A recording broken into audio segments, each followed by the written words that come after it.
একটি সেন্টেন্সে দুইবার নেগেটিভ হবে না, অর্থাৎ নেগেটিভ ওয়ার্ডস যেমন আনলেস, আনটিল প্রভৃতির পর নট হবে না।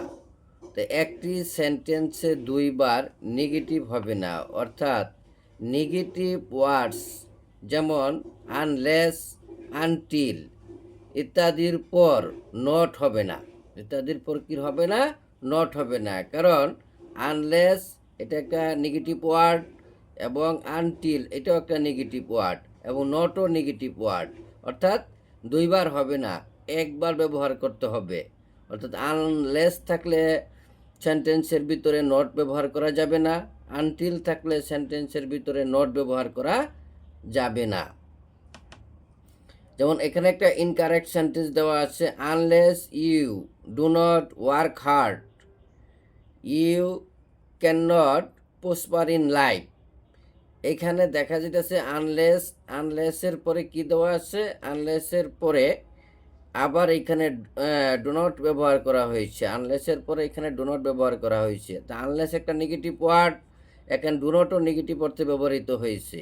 সুতরাং আনলেসের পরে ডু নট ব্যবহার করা যাবে না, কারণ আনলেস নেগেটিভ ওয়ার্ড, এটা দ্বারা নেগেটিভ অর্থ প্রকাশ পেতেছে। আবার এখানে ডু নট দ্বারা ডাবল নেগেটিভ সেন্টেন্সে ব্যবহার করা যায় না। একই সেন্টেন্সে ডাবল নেগেটিভ হয় না, অর্থাৎ দুইবার নেগেটিভ অর্থ প্রদান করা যায় না। নেগেটিভ ওয়ার্ড ব্যবহার করা যায় না, দুইবার নেগেটিভ ওয়ার্ড ব্যবহার করা যায় না, একবার ব্যবহার করতে হয়। আনলেস আছে, তাই এখানে আর ডো নট ব্যবহার করা যাবে না। Unless you work hard you can not prosper in life. আরেকটা ইনকারেক্ট সেন্টেন্সটা দেওয়া আছে, wait here until I do not come.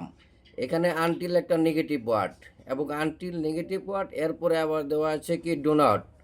Do not, তাহলে এটাও নেগেটিভ ওয়ার্ড, এটাও নেগেটিভ ওয়ার্ড। একই সেন্টেন্সে ডাবল নেগেটিভ ব্যবহার করা যাবে না, দুইবার নেগেটিভ ওয়ার্ড ব্যবহার করা যাবে না। তবে আনটিল থাকলে ডো নট ব্যবহার করা যাবে না।